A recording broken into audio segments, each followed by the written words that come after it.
we hope to be able to take what we've built and take that in a direction that further enhances and leverages all of the knowledge that's out there. There's so much knowledge, untapped knowledge, that really helps to transform the service management experience for clients. But not only for clients that IBM has today, and certainly those clients that exist worldwide, but for those that are not yet part of our ecosystem.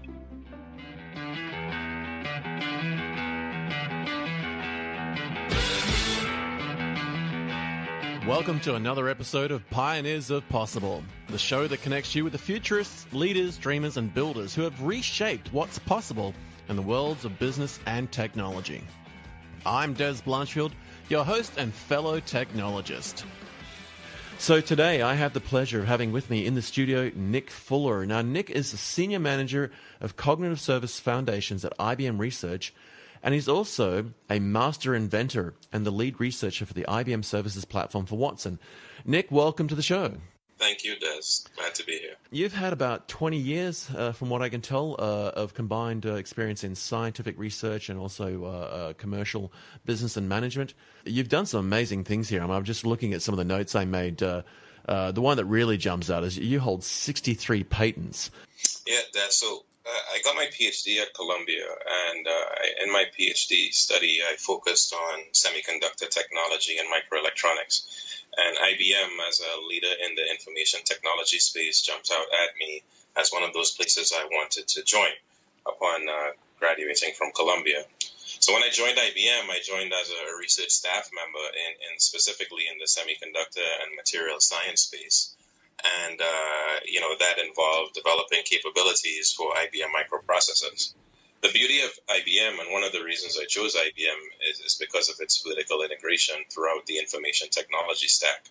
And so as I went along and developed expertise in what it meant to build devices for IBM systems and for IBM clients, I got exposed to other things, the software stack, services built on top of those various software applications running for IBM. And as I got exposed to those additional things, I gradually migrated into these other areas. Along the way, coming up with some unique ideas, which led to patents being filed and ultimately issued, and now the classification that you identified as an IBM Master Inventor. You're originally from Trinidad and Tobago, is that right? Correct. And I read in the notes there that as a kid you loved playing soccer. I loved seeing that because I love soccer. And in fact, my 12-year-old son is a soccer fanatic. He plays both indoor soccer, they call futsal, and outdoor soccer yes. During summer. And there are days where I swear the kid goes to bed with a soccer ball attached to his foot. Has that carried through into your adult life? Do you still get out and kick a ball around and just keep fit? I do. In fact, we have a corporate team here at IBM. So I'm at the IBM research location in Westchester, New York, 45 minutes north of New York City. And one of the beautiful things is that at this campus, we sort of have most of the players that make up the IBM corporate team in the New York area. And we've played many years in that corporate league against other companies located in the Westchester area. And in my office, I have different plaques and books and whatnot. But the thing I tell people when they walk into my office that I'm most proud of is that trophy that we have from the indoor competition a few years ago. I love it. I'm really fascinated to learn a bit more about this work you've done with 63 patents. That's just phenomenal. Can you give us a quick insight into how you came about being able to apply yourself to so many patents? But is there one that you either feel really proud about or you think that's just really made a difference that you sort of, it's like your soccer plaque on the wall. You look at it and think, yeah, I'm really, really glad I did that one. Yeah, there are two schools of thought here, and I got to admit I've embraced both, right? Once you're immersed into the development of technology in any domain, really, that immersion process, as you go along building new capability for a project, right, for a project that's either near-term or future and far-reaching, ideas come to you. And as those ideas come to you, you discover whether or not there's the opportunity to create an invention. So that's one school of thought. The other school of thought is simply collecting as a group of people or as an individual and having random thought and process about what particular invention could be useful based on your wealth of expertise or based on challenges that are out there in the technological and general human domains. And quite frankly, across the 63, it's probably a 60-40, 70-30 split for me, 70-60 coming from, being immersed in it, and the other 30 to 40% or so coming from ideas that came upon a random drive or what have you. Oh, that's interesting. So I guess if I was to paraphrase that, and correct me if I'm wrong, you've got somewhere just in your general day-to-day work, you looked at it and realized, I can turn that into a thing and it's become a patent, versus somewhere you'd be driving along and have this epiphany, this aha moment, and thought, hang on a second, I can take that idea and I can turn it into a thing. Is that fair to say? That's absolutely right. In fact, I'll give you an example. Many years ago, when I was building technology for IBM devices classified as the 65 nanometer, 45 nanometer technology node, stuff that runs today in our Power 7 systems and Power 8 systems, Power 7 systems, used incidentally for our initial unveiling of Watson capability, right? There was a particular problem that we faced in terms of how you build those devices and the wires for those devices in such a way that they remained pristine, right? So that you didn't have any reliability issues later on, so that your cell phone or your device would, no matter what the conditions are, spikes in temperature, what have you. And that, process of trying to build that pristine circuit based on changes that were happening at the time as devices were getting smaller and smaller led to us coming up with an invention that was pretty unique, that was relatively bulletproof in that regard and very different from anything else that was out there. Yeah, I can imagine that you, when we look at the history of computing in general, and IBM's certainly been out there on the bleeding edge constantly. I remember reading about Seymour Cray when he went from hand-wired circuits where they could, I think it was the original Cray 1, I remember reading, and he physically just, wrapped wire around pins to build these parallel CPUs.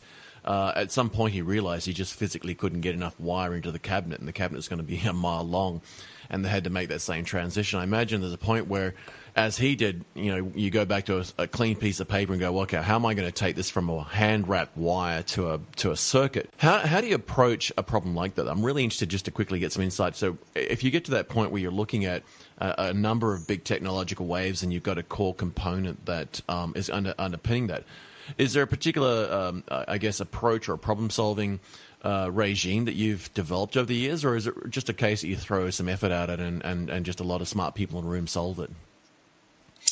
Sometimes it's a bit of both, to be honest, because in the environment that we're in, right, with, IBM research has been labeled, accurately so, as an industrial university. And we certainly have been an industrial university if you go back in its history, up to the point maybe in the early to mid 90s. Thereafter, with economic challenges and what have you, IBM research had to evolve as the rest of the world evolved. And for that reason, it's one of the last standing corporate research institutions that exists. And so the reason I say it's a bit of both, because with that transition in the mid to early 90s, thereabout, right, you certainly have to step back. When you talk about a paradigm shift, right, which is essentially what you're alluding to, when you talk about a paradigm shift, you do need to step back and take a look at, well, what is this new paradigm going to be like? Think it out, right? And understand the boundary conditions, the parameters that are going to influence it, and so on. But then you can get into a paralysis and analysis, if you see what I'm saying. Absolutely. If you never do anything about it and pontificate endlessly ad infinitum on what might be. And so at some point you do have to take a stab and put a stake in the ground and go out there and try to define what that new paradigm may look like. And I guess in some ways, is it fair to say that kind of approach is kind of how we got to where we are today, where a lot of people talk about fail and fail fast, and that is that, as you said, don't sit there and just think about it forever. You'll never do anything, but, try and try again until you do succeed, as they say. And we see a lot of companies doing this now, where instead of spending their entire 1 year budget on one moonshot, they might try 5 or 6 different things to see if one's going to fly, and if they don't, they shut them down quickly to avoid having a failure. I can imagine that attempting to go from 65 nanometers to 45 nanometers, I mean, for folk who don't understand what it means to move electrons around and physical components, that's probably like getting from here to Pluto and back on one cut lunch, right? You're absolutely right. You hit the nail on the head with the methodology of fail and fail quickly, right? And if you think about it, what that has done in the software world is to dramatically shorten cycles and has led to the advent of DevOps and microservices and all the various buzz terms we hear about today in cloud computing and machine learning and artificial intelligence. And it's absolutely essential for modern technology companies today to be successful. Whether you're a behemoth enterprise that has evolved much in the way that we have, or a startup that's quickly nimble and doing things on the fly. So I was really interested to learn about your life path. So before we dive into some of the details of what it actually means to be inside IBM, and particularly your role around the whole management challenge of that cognitive services foundation space, I would love to get some insight for a couple of minutes just on your life journey, how you sort of cope with the challenge of sort of coming to a new country, start going through the study journey you've been through in your academic path, and then the actual journey into IBM. Are there insights you could share with folk who might be looking at a similar type of challenge in life, where they're thinking, well, whether I'm going to move country or not, whether I go to a new school or college or uni, I want to do something academic with my life. I don't really know what my end job's going to be like. What kind of things could you share around your personal journey of sort of coming out of Trinidad and Tobago into the US, into studying in academia, and then moving into a more of a management role? It's a fascinating question, right? If I think back to essentially 1993, when I left the shores of Trinidad and Tobago after having graduated from high school, Fatima College specifically, and entering into undergrad at Morehouse College in Atlanta. The motivating factor for me there was I was heavily driven, incredibly driven, insatiably driven to pursue, my academic goals, infused and influenced in many ways by the teachers I had in school, by parents, and also by video, right? I watched a lot of technology shows on television at the time. Science and Technology was a very popular program back then that ran on CNN, and I was certainly fascinated with what science offered and the possibility. And so upon leaving high school, I knew I wanted to go away, not because of a desire to quickly leave Trinidad and Tobago per se, but to broaden my reach and go where there was a higher density and propensity of science and technology research in particular occurring. So this led to the undergraduate phase, if you will, majoring in math and physics.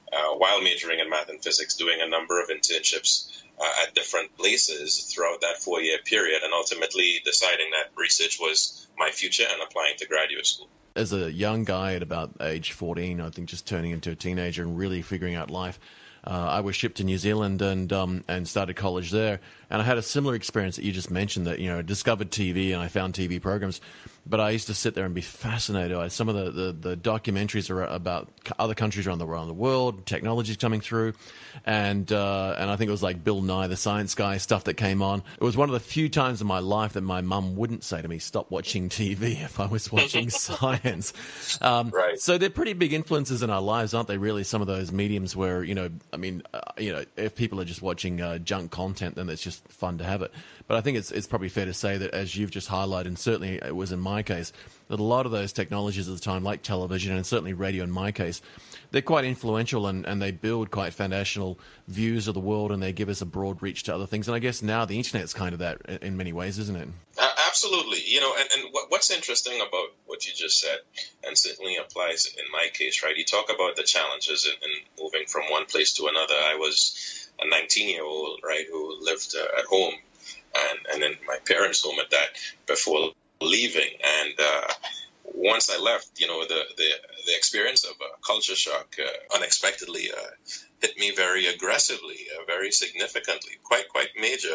And what helped in that regard was the fact that I did come abroad for a particular reason, right? There was a passion that was drawing me further, and I got that was sort of my refuge, my salvage, okay? And so I never stopped looking at those programs as I came abroad. It continued to be that refuge, and of course, engaged in coursework and then going through the internship experience in different places. Also, being adventurous helped in that regard. So, and as much as there was that culture shock, that adventurous nature of my personality, fueled with the academic, scientific drive, certainly helped to make that overall experience quite pleasurable.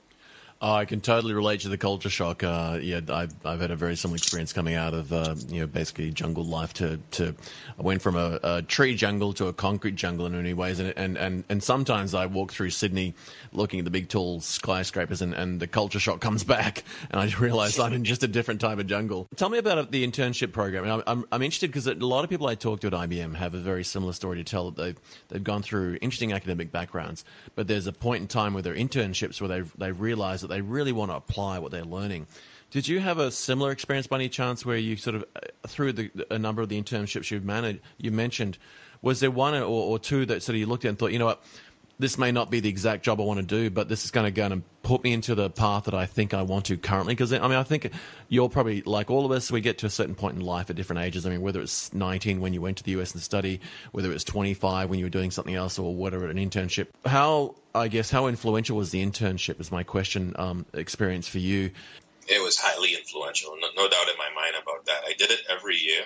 And the summer of what is termed the junior year in the U.S., which is the third year of the four-year degree, turned out to be that pivotal moment. I interned at a Tyco subsidiary, or at least it used to be a Tyco subsidiary in the Boston area, in the microelectronics space as well. And with that experience, I knew definitively not only did I want to go on into graduate school and get my PhD in that area, but become gainfully employed with the likes of an IBM and Intel. Texas Instruments was also quite prominent back then upon graduation. With all of that said, and getting to know you a bit better, I'd really like to delve into kind of what it means now on a day-to-day basis to kind of work at IBM, and particularly your current role. Could you maybe give us some insights into specifically what your role entails in your cognitive services foundation space, and particularly in the IBM research world? What does a typical day look like? What does that sort of entail as far as the role itself is concerned, and the types of things you bring to that role? Yes, it's an excellent question, right? And it sort of piggybacks off other stuff that you've asked before in many ways, because it begs, what do you want to be when you grow up, right? And we constantly revisit that question. And the interesting thing for me in this role, right, I lead the global strategy for IBM Research on what is recently announced, the IBM Services Platform with Watson. It's a managed services platform which provides clients with the opportunity to manage their environments, right, and manage those environments using services that run on the platform, as well as from our ecosystem partners. But more importantly, that's all well and good. It leverages cloud capability, and that's quite significant in terms of our step forward as IBM. But the additional piece to this is the infusion of insights from Watson, intelligence from Watson, right? So with the Watson brand, we leverage a number of different artificial intelligence algorithms and APIs that help us improve service quality for our clients so that they can focus on business outcomes. And my role in research is to bring together that capability from a N+1 perspective, what's next as well, or what's even beyond N+1 to the market for that platform. In the past, IBM has often been seen as a very proprietary software-focused company, and they've done very well out of that. But of late, and certainly as late as an event, the IBM Interconnect event that I had the opportunity to go to at Las Vegas, the opening day, there was like day 1 through to 3 of the event, but day 0, I called it day 0, the Sunday prior. It was actually an open source focused micro summit or mini summit. It seems to me that IBM has opened its mind to the adoption of open source in many ways and leveraging open source. And when you look at the Watson stack itself, obviously you're building capabilities on top of that. But there's some fairly big fundamental pieces now where IBM has almost sort of gone, we don't need to own everything. We just need to own the capability of the stack. And whether it's the Linux operating system or whether it's Apache components, whether it's the likes of the Hadoop stack or Java. In the 20-odd years of your working life, has this been something you've seen come about now as this shift in potentially in the early days where IBM had to invent the technology, let's say in the mainframe era, because there was nothing prior and you had to build that stuff, versus now leveraging the best of breed of technologies to get a rapid outcome and get to the market? Yeah, you're absolutely right. This is a shift that I've seen, as you've articulated, a second ago. And if you think about it, what's the ultimate goal, right?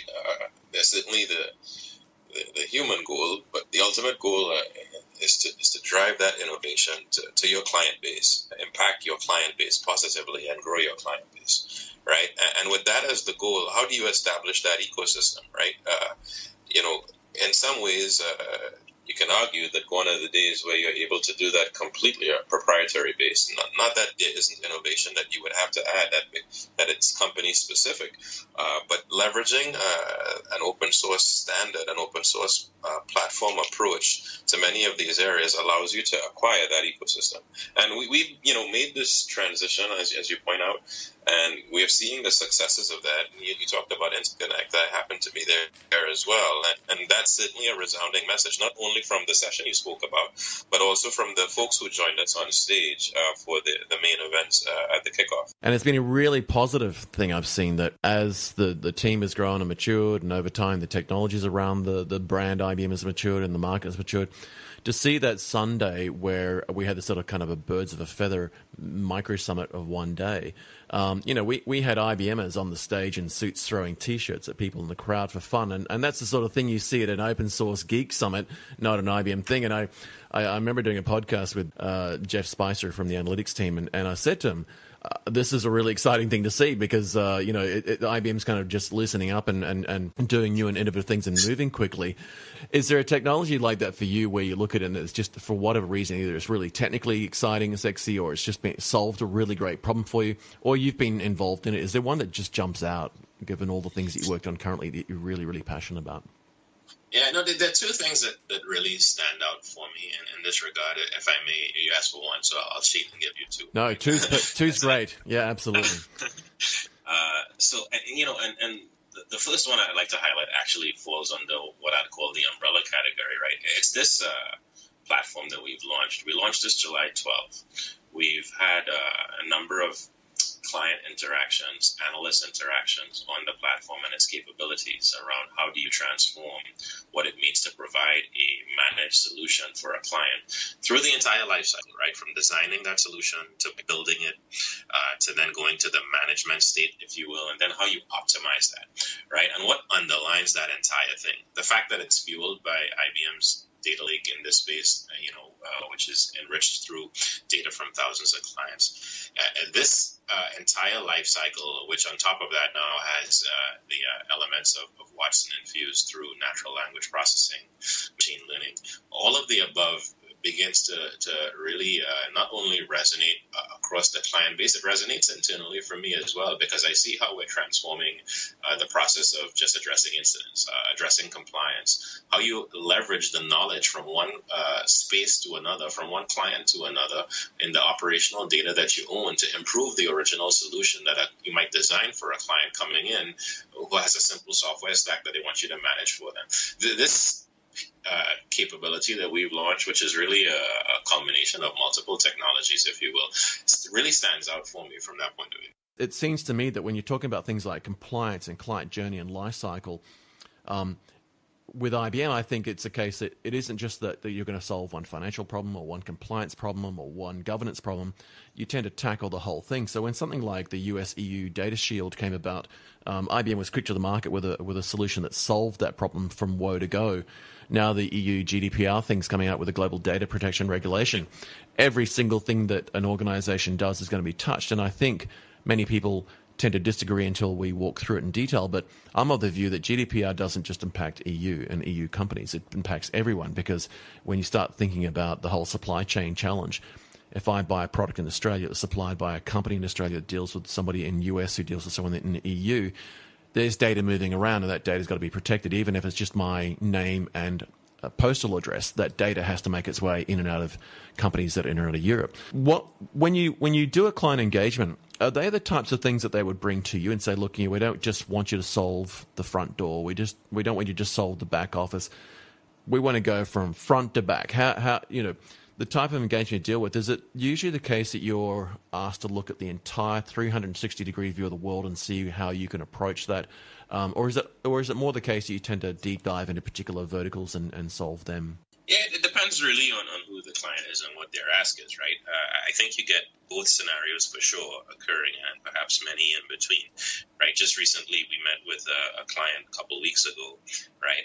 And they had some of the concerns that you mentioned here. They had security concerns, compliance concerns, right? In terms of multi-party relationships that they had. So they were very much interested in blockchain and what we were currently doing in blockchain, right? So we spoke to them about that. In addition to that, they currently manage all of their applications and their infrastructure, but they're standing up applications on the cloud, right? So from that point of view, how do you manage that hybrid infrastructure? So IBM Services Platform with Watson is something they wanted to hear more about. From the compliance perspective, from the perspective of shadow IT, since many of their developers are standing up apps in the cloud as well. And so the breadth was certainly more appealing to this particular client. But then there are clients who are either existing clients or they have a burning issue, right? And they come to us and they'd like us to really address that issue. If they're not a client, that typically is not a bad discussion. If they're an existing client and we have challenges with execution, otherwise, that's causing a burning issue, those tend to be some of the more difficult discussions to have. But certainly that, you build your reputation on how you handle those situations. I remember seeing Everledger come out and using IBM's Hyperledger blockchain to apply the Kimberley process to tracking diamonds and avoiding the blood diamond challenge. In fact, and it's a favorite for me, of course, because it's an Australian company. But I remember seeing the CEO. She jumped on the stage at Interconnect and talked about that, and you would have seen that Correct. as well. Yes. and it was another reminder that, the whole, when you look at a lot of people sort of looking to go, they're the mainframe company, or they do the cloud, or they do, Watts and big data. And I remember reading your notes. And I think this is something that's probably really dear to your heart. There was a note about your focus and on, I guess, diversity in the workforce in many ways, and the sort of work you do on bringing young folk in through the same processes you've had and developing career paths and getting the sorts of opportunities you have. Could you share some thoughts around what that actually is and how you go about making that happen and some of the benefits that might bring to an organization? Because I think, we've got a very mobile workforce around the world now. We've got a lot of migration of human beings around the planet.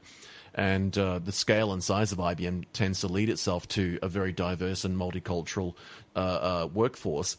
Can you share some insights in kind of what that means to you personally, and then what it's reflected into in a day-to-day work environment? Yeah, no, good question. So, personally, right, having diversity of background, diversity of thought, diversity of ethnicity, diversity in all the possible dimensions that you could think about helps to enrich that experience for any individual, not only from a project perspective, but also that personal relationship perspective as teams come together to work on solving challenging problems, right? And, gone are the days, if those days ever existed, candidly, where you're going to make inroads into major challenges and issues by pooling together one subset of the planet. And so in that regard, if you stroll through this environment here at IBM Research, you would be hard pressed to not find a representative, from any one of the multiple dimensions that you could identify. So I think that's helpful on point number one. Point number two, right, for us here, it takes two forms on how we can attract and bring in such folk, and how I actively engage in that process. One is in the internship process, where we bring in folks for, students at the PhD, master's, and bachelor's level for summer periods, right? And we do apply various structured programs to help to ensure that we get a diverse population coming in, not only domestically, but also internationally. And secondly, in terms of people that we hire, right, there's a hiring process. We've revamped that, to address how dynamic the environment is today with, you've brought out the point about mobility in the workforce and so on. And in that regard, we have structured programs there as well that I'm an active participant in to ensure that, we maintain the blend that we have, and in areas where we're challenged, we address those challenges.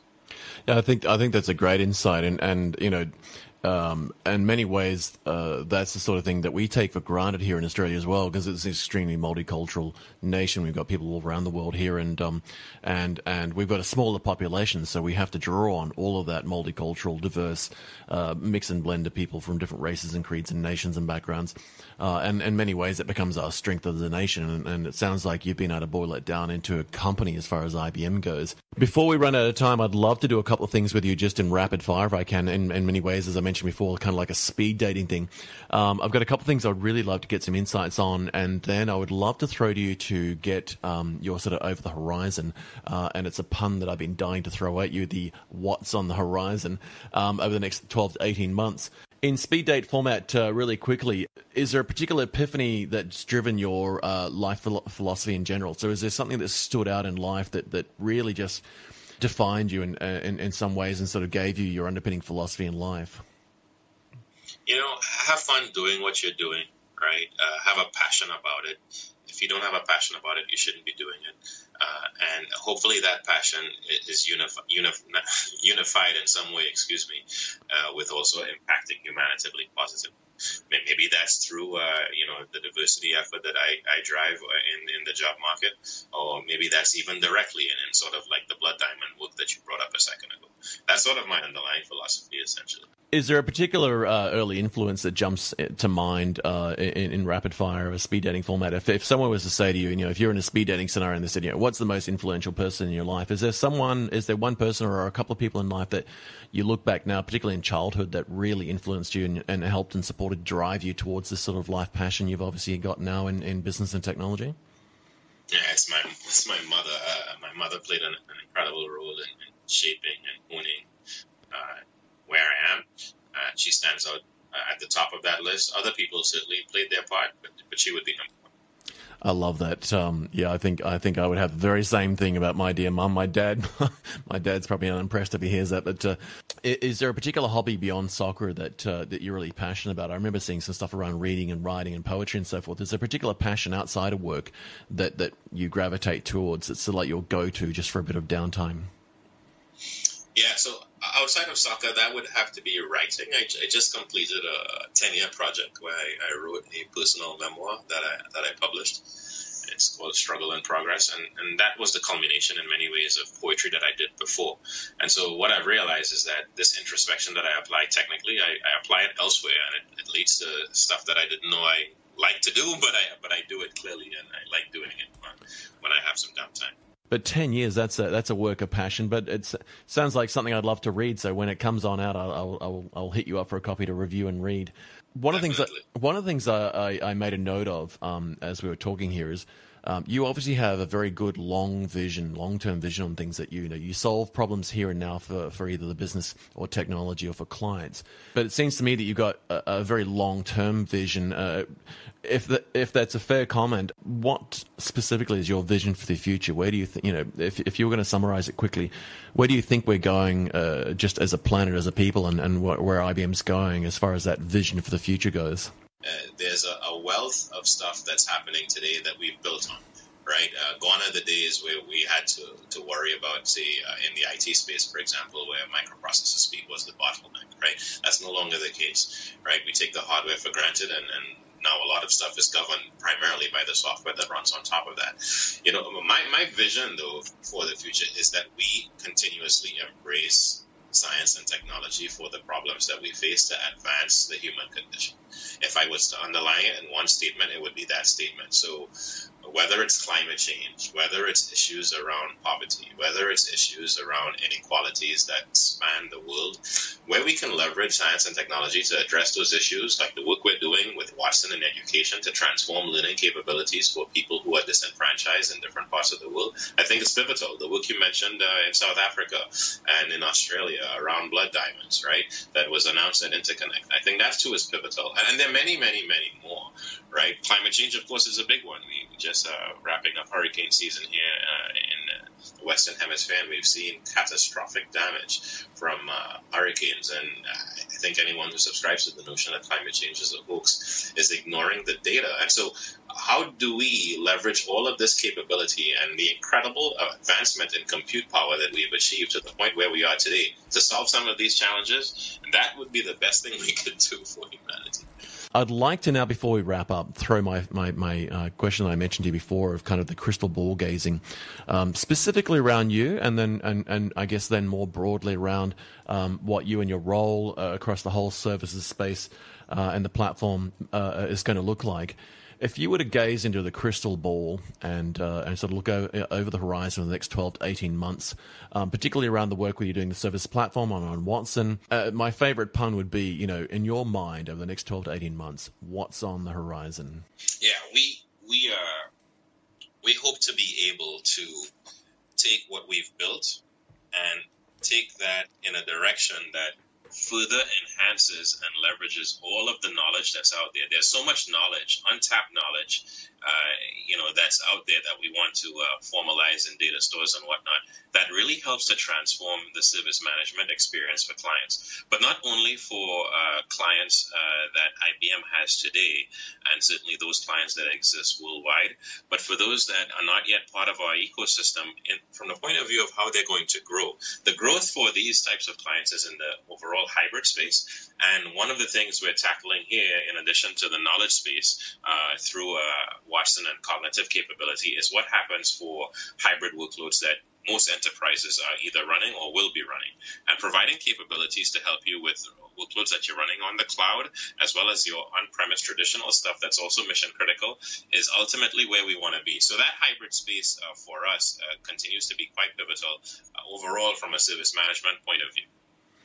No, I like that, and I think that's a nice way for us to wrap up, because we've moved away from sort of the a lot of the design patterns that were still very heavily sort of mainframe and terminal orientated to now microservices and Kubernetes and Docker and edge computing, and now when we look at what we see coming out of IBM around the Watson space, and certainly some of the when I log into my email, when I check my bank account, when I have a look at what's happening on social media, or if I use some application in the back end, invariably what I'm seeing now when I look at the screen, whether it's a mobile tablet or a phone or a laptop, I often stop and just take a moment and think, what's behind that? What's powering that up? And I think you've just summarized very nicely the sorts of things that over the next year and a half that we're going to sort of be looking at. And ideally, we'd like to invite listeners and businesses that tune into this show and tune into this particular episode just to look at it and go, well, out of everything you've heard today, is there an opportunity to reach out to you and to look at the types of things you've done in your life, the types of experiences you've had? Can they glean some insight from this show today? But also, where could you potentially help, or whether it's you personally or IBM as an organization, help them get to that journey that they want to go in the next 12 to 18 months, and help adopt some of those technologies you're building, use some of those services platforms, get their roll their sleeves up and get their hands on the Watson services platform and put them to good use. So Nick Fuller, thanks so much for your time. It's been an absolute pleasure having you on the show. Thanks a lot, Dez. Great being here.